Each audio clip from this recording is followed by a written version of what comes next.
आज व्यास जी महाराज ने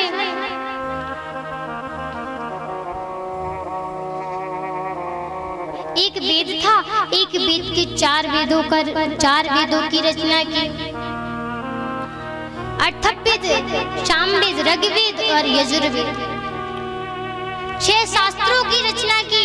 परंतु अभी भी मन में शांति नहीं है। मन कहता है कि कुछ और करूं। आज व्यास जी बड़े उदास हैं। आज नारद जी व्यास जी के पास आते हैं और पूछते हैं, हे व्यास जी क्या हुआ, आप बड़े दुखित लगते हैं। व्यास जी बोले, हे नारद बाबा, मैं आपको क्या बताऊं। मैंने वेदांत की रचना की, मैंने शास्त्रों की रचना की, मैंने 17 पुराण की रचना की, परंतु मेरे मन में शांति नहीं है। जो व्यास जी ने वेद लिखे थे ना, वेदों की भाषा बड़ी कठिन होती है, हर किसी के समझ में ना आवे। जब तक व्यक्ति की कोई बात समझ में नहीं आएगी तब तक वो उस बात को कैसे समझेगा। आज नारद बाबा व्यास जी से कहते हैं, हे व्यास जी आप एक काम करिए, आपने अभी तक जो शास्त्र और वेद लिखे, अपने 17 पुराण लिखे, परंतु अब आप श्रीमद् भागवत महापुराण की रचना कीजिए, 18वां पुराण बनाइए। व्यास जी बोले, हे नारद बाबा, मैं आपको क्या बताऊं, मेरी तो उम्र होती जा रही है, मुझ में इतनी शक्ति नहीं है कि मैं अब कुछ और लिख सकूं। नारद बाबा कहते हैं, हे व्यास जी, आपके अंदर सामर्थ्य नहीं है, आप संतों का आश्रय ले सकते हैं। संतों की कृपा सबसे बड़ी कृपा होती है। इसका मैं खुद साक्षात एक प्रमाण हूं। नारद बाबा कहते हैं, मैं पिछले जन्म में जब मेरा जन्म हुआ तो मेरे पिता का देहांत होगा। मेरी माँ थी, मेरी माँ मुझे गोद में लेकर संत जन के पास पहुंची। संत जन के पास पहुंची और कहा, हे स्वामी, मैं आपके आश्रम में रह सकती हूँ, मुझे गोबर चौका, रोटी बनाना इत्यादि सारे काम आते हैं, आप बस मुझे अपने आश्रम में रख लीजिए, 2 वक्त का भोजन दे दीजिएगा करिए। आज उन संतों ने सुना तो कहा, ठीक है देवी, आप आश्रम में रुक जाओ। अंदर जाकर आज जो नारद बाबा थे ना, पूर्व जन्म में उनका बचपन का नाम था बालक रामदास। बालक रामदास की माता जी रोज घर के काम करवे, गैयों को धोवे, गोबर लीपवे, खाना बनावे इत्यादि आश्रम के सारे काम करती। और जब समय मिलता तो आश्रम का तो माहौल ही होता है सत्संग वाला। आश्रम में 24 घंटे सत्संग चलता है। जब फ्री हो गए तो बालक रामदास को अपनी गोदी पे बिठा लावे और सत्संग सुनावे। अब जो बालक रामदास था ना, उसको बड़ा ज्ञान आ गया। रोज सुनबे, महाराज जी कहते थे कि इस दुनिया में कोई किसी का नहीं होता।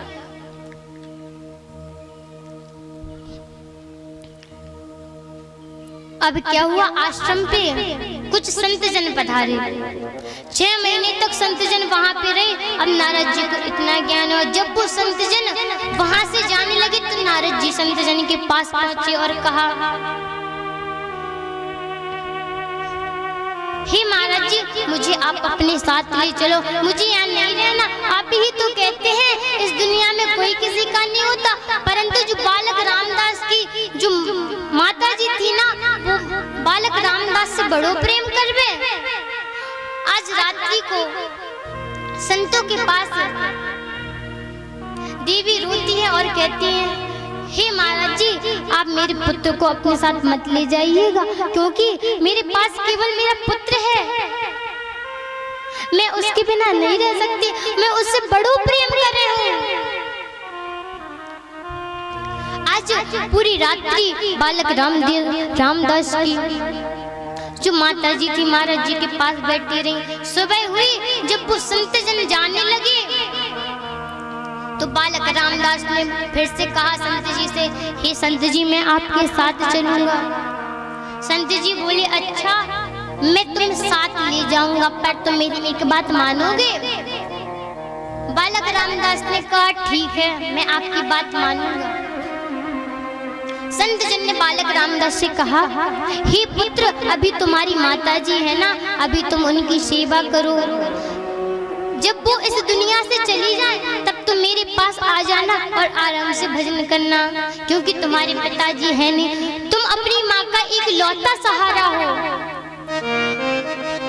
आज जब बालक रामदास ने ये सुना तो बड़े उदास हो गए। संत जन वहां से चले गए। अब जो बालक रामदास की जो माता जी थी ना, वो अपने पुत्र से घणो प्रेम करवे। अगर थोड़ी सी भी दूर को उसका बालक उनसे दूर हो जावे तो बड़ी दुखी हो जावे। पूरे आश्रम में पुत्र को ढूंढते हुए घूमे। एक दिन क्या हुआ, बालक रामदास को बड़ी गुस्सा आई और कहा, ये माँ है ना मुझे भजन नहीं करने देती, इससे अच्छा तो ये मरी जाए तो मैं अच्छे से भजन करूंगा। अगले दिन क्या हुआ, बालक रामदास की जो माता जी थी वो बगीचे में गई फूल लेने।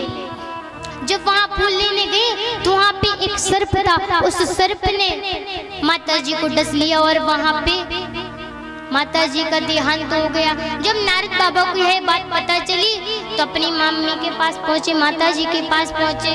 जब माता जी के पास पहुंचे तो ही व्यास जी पता क्या हुआ, जब मैं पहुंचा, जब मैं रोया तो मेरी आंख से दो प्रकार के आंसू निकले। एक आंख से ठंडे आंसू निकले तथा दूसरी आंख से गर्म आंसू निकले। अच्छा, ये दो प्रकार के आंसू क्यों निकले? एक बात बताऊं मैं आपको, जब हमारे आंख में खुशी के आंसू होते हैं ना, वो ठंडे होते हैं, परंतु जब हम किसी दुख में होते हैं तो वो आंसू गर्म होते हैं। यहाँ पे बालक रामदास को एक तरफ तो खुशी थी कि माँ चलेंगी, अब तो मैं बड़ा भजन करूंगा, और एक तरफ दुखी थे कि मेरी माँ चली गई। अब वो बालक रामदास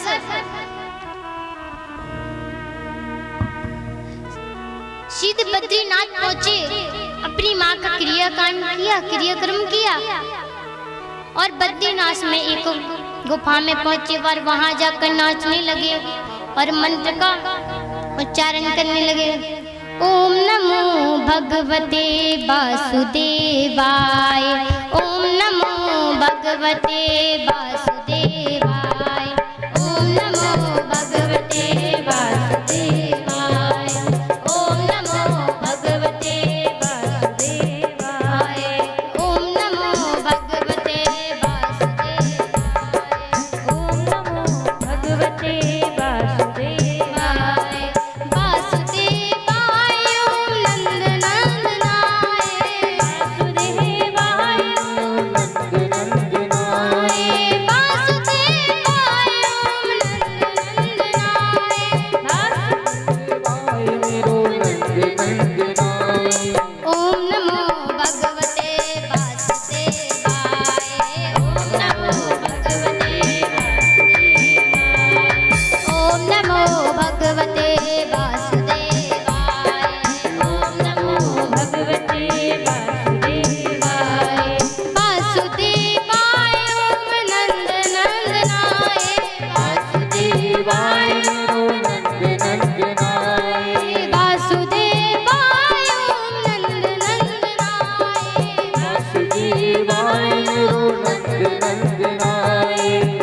भजन करते हैं, मंत्र का उच्चारण करते हैं, ओम नमो भगवते वासुदेव। आज मंत्र का उच्चारण करते हैं। आज भगवान आए, नारद बाबा को दर्शन दिया और कहा, नारद जी भगवान जी से कहते हैं, हे ठाकुर जी, मुझे आप एक ही वर दे दो कि मुझे आपकी सेवा मिल जाए। आज नारद जी अपने पूर्व जन्म की सारी कथा व्यास जी को सुनाए। व्यास जी से कहा, हे व्यास जी, आप देख ही सकते हैं वो बालक रामदास, दासी पुत्र बालक रामदास आज देवर्षि नारद बन गया। संतों की कृपा बहुत बड़ी कृपा होती है। आप भी संतों का आश्रय लीजिए और वेद लिखिए, श्रीमद् भागवत महापुराण की रचना कीजिए। अब नारद जी व्यास जी से पूछते हैं, हे व्यास जी, एक बात बताओ, आपके गुरु हैं? व्यास जी बोले, नहीं, मेरे कोई गुरु नहीं है। सो नारद बाबा ने व्यास जी से कही, हे व्यास जी, आपके गुरु नहीं है, सबसे पहले तो गुरु बनाओ। जब तक गुरु नहीं बनेगा तब तक आपकी पूजा नहीं लगेगी। गुरु बनाना अति आवश्यक है।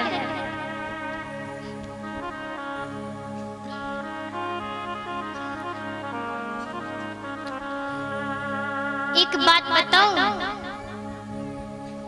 एक कहावत है, आपने सुनी होगी, पानी पियो छान के और गुरु बनाओ जान के। गुरु ऐसा बनाना चाहिए जो योग्य हो, क्योंकि आजकल तो गली गली फिरते हैं गुरु।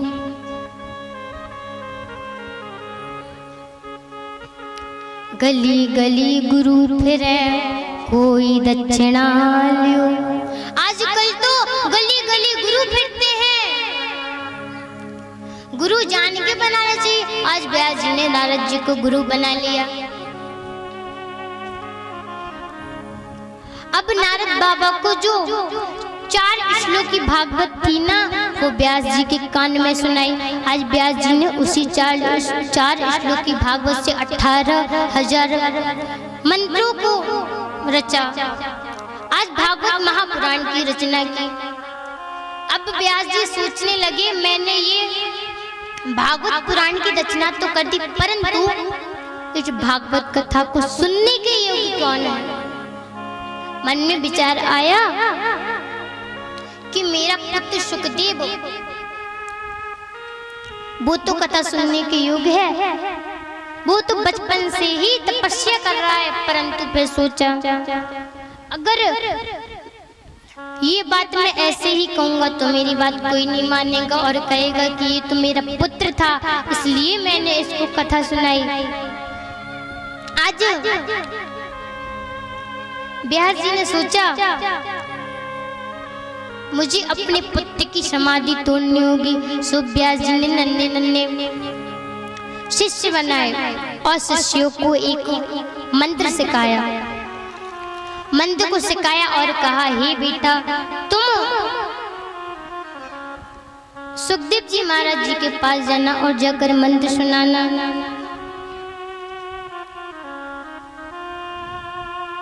आज नन्हे नन्हे शिष्य सुखदेव जी महाराज के पास पहुंचे और कान में जाकर गाने लगे, बढ़ा वीरम नटवर वपु करने ओ करने कार्यक्रम। इतना गाया और शांत हो गए। जब सुखदेव जी महाराज ने सुना, ओहो बड़ा प्यारा मंत्र है, और सुनाओ ना। शिष्य बोले, अगर आपको पूरा मंत्र सुनना है ना तो अपने पिता व्यास जी के पास जाइए। मुझे इतना ही आता, मुझे इससे ज्यादा नहीं आता। जो शिष्य थे ना, बड़े छोटे छोटे थे, बच्चे थे, भूल गए, सिखाया तो पूरा था परंतु भूल गए। अब जैसे ही शिष्य व्यास जी के पास पहुंचे, तो व्यास जी ने पूछा, क्या हुआ? सुखदेव जी की समाधि टूटी? सो शिष्य बोले, हाँ गुरुजी, समाधि तो टूटी थी। उन्होंने मंत्र सुना, उन्होंने कहा और सुना, मुझे नहीं आता था, तो मैंने कहा और नहीं आता, सो फिर से समाधि में बैठ गए। अब व्यास जी ने सोचा, चलो कोई बात नहीं, मैं तुम्हें एक और मंत्र सिखाता हूँ, तुम अब जाना। ये दूसरा मंत्र श्री सुखदेव जी के कान में जाकर सुनाना। अहो अम्बकीयम स्तन कालकूटम इतना सुनाया तो फिर से शिष्य चुप हो गए। जब सुखदेव जी ने ये मंत्र सुना तो कहने लगे, ओहो कितना प्यारा मंत्र है, और सुनाओ ना। तो फिर से शिष्य बोले, हे सुखदेव जी, अगर आपको पूरा मंत्र सुनना है ना तो आप अपने पिता वेद व्यास जी के पास जाइए, मुझे नहीं आता, मुझे तो इतना ही आता है। आज जब सुखदेव जी महाराज ने यह मंत्र सुना, दौड़ चले और जाते जाते सीधे वेद व्यास जी के पास पहुंचे। अब वेद व्यास जी ने सोचा, अभी मैं इसको भागवत कथा नहीं सुना सकता, भागवत कथा सुनने के योग्य कौन है? बोले, जिसने काम को जीता हो, जिसने क्रोध को जीता हो, वो भागवत कथा सुनने के योग्य है। अब व्यास जी ने सोचा, एक काम करता हूँ, इसे जनक जी के पास पहुँचाऊं। सो जनक जी के पास आज सुखदेव जी चले जाते हैं। चौड़ा भक्त स्थल है। जाते जाते जनक जी के पास पहुंचे। द्वार पर जैसे ही पहुंचे सो जनक जी ने अंदर से आवाज लगाई और कहा, अभी 5 दिन तक समय नहीं है। आज 5 दिन हो गए। 5 दिन तक श्री सुखदेव जी महाराज गेट पर खड़े हैं, द्वार पर खड़े हैं। जब सैनिक द्वार पर लगे थे, वो जनक जी के पास पहुंचे। जनक जी ने पूछा, क्या हुआ? सुखदेव जी को क्रोध आया? सैनिक कहते हैं, नहीं स्वामी, जो तेज 5 दिन पहले था वही तेज आज भी श्री सुखदेव जी महाराज के चेहरे पर है। आज जब जनक जी ने सुना, सीधे सुखदेव जी महाराज के पास पहुंचे और अंदर लेके आए। उन्होंने सोचा, इसने क्रोध को तो जीत लिया, परंतु अब ये देखना बाकी है कि इन्होंने अपने काम को जीता या नहीं। सुखदेव जी महाराज को अंदर लाए, आसन दिया, बैठाला और कहा, आप यहीं बैठो, मैं अभी आता हूँ। इशारा किया, वेश्याएं आ गई, परम परम सुंदरी आ गई, सुखदेव जी के पास आई। सुखदेव जी को स्पर्श करने लगी, परंतु सुखदेव जी को कोई फर्क नहीं पड़ा। आज जब जनक जी ने ये देखा तो उनके नेत्रों से आंसू आ गए और कहा, धन्य हो सुखदेव, धन्य हो, तुमने काम को भी जीता, तुमने क्रोध को भी जीता। आज जनक जी ने जन जन में प्रचार प्रसार कर दिया। आज जब व्यास जी ने सुना कि मेरे पुत्र ने काम और क्रोध दोनों को जीता तो बड़े खुशी हुए। अच्छा, मैं आपको एक बात बताऊं ना, जो शिष्य होता है ना, वो एक श्रेष्ठ गुरु चाहता है, और जो गुरु होता है वो भी एक श्रेष्ठ शिष्य चाहता है। आज व्यास जी बड़े खुश हैं। आज व्यास जी ने श्री सुखदेव जी महाराज को कथा सुनाई।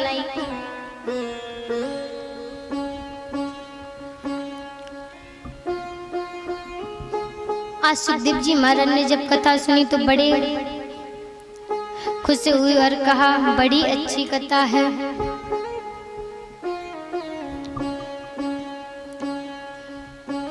अच्छा, आपने महाभारत की कथा सुनी होगी, सुनी है ना? श्रवण कुमार की कथा सुनी है ना? तो जो महाभारत हुई थी वो क्यों हुई थी? तो कथा आती है, एक श्रवण कुमार थे जिनकी माता पिता थे ना, वो अंधे थे, उन्हें दिखाई नहीं देता था, दोनों ही अंधे थे। एक बार श्रवण कुमार ने सोचा, क्यों ना मैं अपने माता पिता को सैर करा कर लाऊं। तो कंधे पर अपने माता पिता को बैठाया और ले गए सैर कराने। कुछ दूर चले तो आज माता पिता को प्यास लग गई। तो श्रवण से कहा, हे बेटा श्रवण, तुम मेरे लिए जल लेकर आओ, मुझे बहुत जोर से प्यास लगी है। श्रवण ने कहा, हे माता, मैं अभी आपके लिए जल लेकर आता हूँ, आप यहीं पर बैठो। आज कुछ समय तक जो अंधा अंधी थे वो वहाँ पे बैठ गए। आज श्रवण कुमार नदी के किनारे जाते हैं जल लेने। जब जल लेने वहाँ पे गए तो वहाँ पर दशरथ जी थे, शिकार करने को आए थे। श्रवण कुमार तो पानी भर रहा था, परंतु नारद जी ने सोचा कि यह कोई जीव है। नारद जी ने अपना बाण चलाया और वही बाण जाकर सीधे श्रवण कुमार की छाती पर लगाया। कुमार की छाती पर वो बाण लगा। श्रवण कुमार पानी भर रहे थे, वैसे ही रह गए। आज जब दशरथ जी ने देखा तो दशरथ जी वहां दौड़ते दौड़ते गए और देखा कि मैंने क्या किया, मैंने एक निर्दोष व्यक्ति के प्राण ले लिए।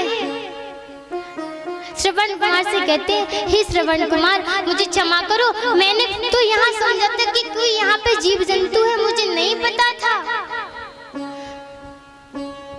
श्रवण कुमार कहते हैं, हे दशरथ जी मुझे पता है कि आप बड़े अच्छे हैं, आप निर्दोष व्यक्ति को नहीं मारते, पर मैं आपसे एक बात कहना चाहता हूँ। मैं यहाँ पे अपनी अंधे माता पिता के लिए जल लेने आया था। मेरे माता पिता प्यास के कारण तड़प रहे हैं, तुम वहाँ जाओ और मेरे माता पिता को पानी पिला दो। मेरे पास इतना समय नहीं है कि मैं वहाँ पे जाऊँ। आज जब दशरथ जी ने सुना तो कहा, ठीक है मैं पानी लेके जाता हूँ।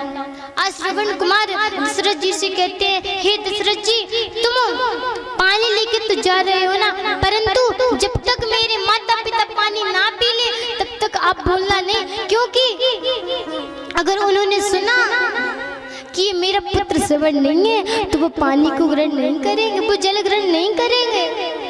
आज दशरथ जी अंधा अंधी के पास पहुंचे। जैसे ही अंधा अंधी के पास पहुंचे तो दशरथ जी ने जो जल लाए थे वो अंधा अंधी के हाथ में सौंप दिया और इशारे से कहा, हे देवी इस जल को पियो। आज अंधा अंधी ने श्रवण से कहा, हे बेटा श्रवण तुम बोलती क्यों नहीं? दशरथ जी की आंखों से आंसू आ गए। आज नेत्रों से आंसू बहते हैं। क्या करे, कुछ कह नहीं सकते। श्रवण कुमार ने मना किया था ना, तुम वहां जाना, कुछ बोलना नहीं। अगर तुमने बोल दिया तो मेरे अंधे माता पिता वो पानी नहीं पिएंगे, वो मुझसे बड़ा प्रेम करते हैं। आज जो अंधा अंधी थे ना वो बड़े व्याकुल रहे, कहते हैं, हे बेटा श्रवण जब तक तुम नहीं बोलोगे तब तक मैं इस पानी को ग्रहण नहीं करूंगी। मुझे ये पानी नहीं चाहिए जो मेरे पुत्र की मुझे आवाज न सुना सके। मैं ऐसे जल को ग्रहण नहीं कर सकती। आज दशरथ जी हिचकियों के साथ रो पड़े और कहा, हे माता जी मैं आपका पुत्र श्रवण नहीं हूँ, मैं तो दशरथ हूँ, मुझे क्षमा कीजिए। मैं तो यहाँ पे शिकार करने आया था, परंतु गलती से आपके पुत्र श्रवण को मेरा तीर लग गया और आपके पुत्र श्रवण की मृत्यु हो गई। जब अंधा अंधी ने ये बात सुनी तो बहुत जोर से रो पड़े और कहा, हे दशरथ तुम कहते हो मैं इस जल को ग्रहण कर लूं, जाओ मैं इस जल को श्राप देती हूँ। इस जल को तुम जहाँ डालोगी वहाँ पे करोड़ों अक्षौ सैनियों की उद्धार होगा, संहार होगा। आज दशरथ जी कहते हैं, हे देवी तुम्हें जो मुझे श्राप देना तुम मुझे दे दो, परंतु तुम इस पानी को ग्रहण कर लो। आज अंधा अंधी ने रो रो कर आज अपने प्राण त्याग दिए। आज वहां से दशरथ जी चल दिए। चलते चलते कुरुक्षेत्र पहुंचे। वहां पर उन्होंने उस जल को डाला तो प्यारे जो कुरुक्षेत्र है यहाँ पे ही महाभारत हुआ था, क्योंकि वहां पे अंधा अंधी के श्रापित जल पड़ा था, इसलिए वहां पे करोड़ों सैनिकों का संहार हुआ। आज वहां पे कौरव और पांडवों का युद्ध चल रहा है। आज भीमसेन ने दुर्योधन की जंघा पे वार कर दिया। दुर्योधन डला है। दुर्योधन का एक मित्र था अश्वत्थामा। अश्वत्थामा वहां आया और कहा, हे मित्र तुम्हारी ये दुर्दशा किसने की? दुर्योधन कहता है, 5 पांडव है ना, उन्होंने मेरी दुर्दशा की। अश्वत्थामा कहते हैं, तुम्हारी जिसने ये दुर्दशा की है ना, मैं अभी जाता हूँ और सुबह होते होते मैं उनके 5 सर तुम्हें काट के लाऊंगा। आज जब ये बात सुनी तो हंसने लगी और कहा, अश्वत्थामा तुम मुझसे कहते हो तुम 5 सर काट के लाओगे, मैंने इतने प्रयास किए उस 5 पांडवों को मारने के लिए, आज तक मैं उन्हें नहीं मार पाया और तुम इतने आसानी से कहते हो। आज अश्वत्थामा उन 5 पांडवों को मारने के लिए जाने लगा। यहाँ पे रात्रि में अर्जुन समस्त भाई सो रहे थे, श्री कृष्ण पहरा दे रहे थे। रात्रि में अर्जुन की आंख खुली तो कृष्ण से कहा, हे कृष्ण क्या हुआ, आप सो नहीं रहे हैं? कृष्ण कहते हैं, हे अर्जुन मैं तुम्हें क्या बताऊं, मेरा मन बड़ा व्याकुल हो रहा है, यहाँ पे सोना आपके लिए उचित नहीं है। एक काम करो, तुम यहाँ से चलो और कहीं जाकर सो। आज रात्रि में ही श्री कृष्ण 5 पांडवों को ले जाते हैं और दूसरे स्थान पर सुला देते हैं। जाको राखे साइया मार सके न कोई, बाल न बाको कर सके। हे प्यारे, जिसका रक्षक मेरा कृष्ण होता है, जिसका रक्षक मेरा ठाकुर हो सकता है, उसको कौन मार सकता है। आज रात्रि में ही 5 पांडव चले गए, परंतु जो कुंती मैया थी ना, 5 पांडवों के 5 पुत्र वहां पर लेटे हैं। आज अश्वत्थामा आया, 5 पांडवों के बेटों का सिर काट कर ले गया। जैसे ही वहां पहुंचा तो दुर्योधन ने देखा, ओहो तुम 5 पांडवों के सिर काट कर ले आए। और दुर्योधन जोर जोर से हंसने लगा। जैसे ही एक सिर को लिया और जोर से दबाया तो वो सिर दब गया। जैसे ही वो सिर दब गया, दुर्योधन बोला, अश्वत्थामा तुमने ये क्या किया? वैसे ही हमारे वंश में पानी देने वाला कोई नहीं था, परंतु जो 5 पुत्र थे तुमने उनको भी मार डाला। ये तुमने अच्छा नहीं किया। आज दुर्योधन रोते रोते मर जाते हैं, दुर्योधन की मृत्यु हो जाती है। यहाँ जब देखा सुबह हुई, जब 5 पुत्रों के सर कटे हुए देखे तो रोने लगे। अर्जुन आया, अर्जुन ने कहा, किसकी इतनी हिम्मत कि हमारे 5 पुत्रों को मार दिया? पता चला अश्वत्थामा ने 5 पुत्रों को मारा। अर्जुन गुस्से लाल हो गए और कहा, इस अश्वत्थामा को तो मैं छोड़ूंगा नहीं। उधर से अश्वत्थामा ने ब्रह्मास्त्र चला दिया। आज अर्जुन श्री कृष्ण के चरणों में रोने लगे और कहा, हे कृष्ण मुझे बचाओ। आज अश्वत्थामा ने ब्रह्मास्त्र चला दिया। श्री कृष्ण कहते हैं, हे अर्जुन, जैसे कभी कभी कांटे को कांटा तोड़ता है, लोहे को लोहा काटता है, ठीक उसी प्रकार इस ब्रह्मास्त्र को तोड़ने का एक ही उपाय है, दूसरा ब्रह्मास्त्र।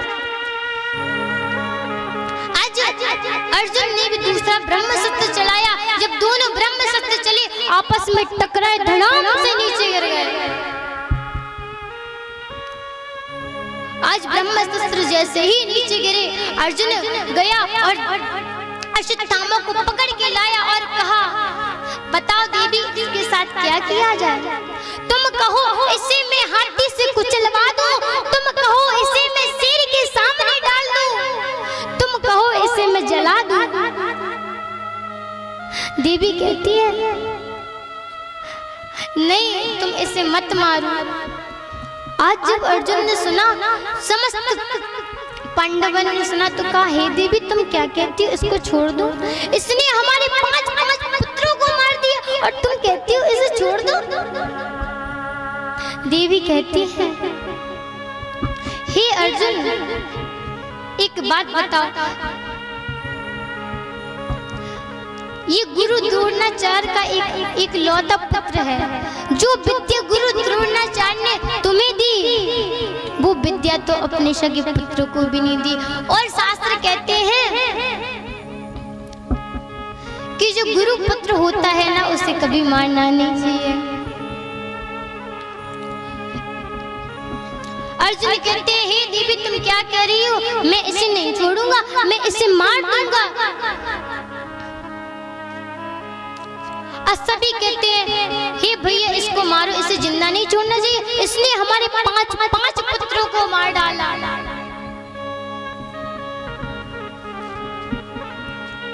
जब किसी को कुछ समझ नहीं आया कृष्ण जी के पास पहुंचे और कहा हे कृष्ण आप ही बताओ मैं क्या करूं।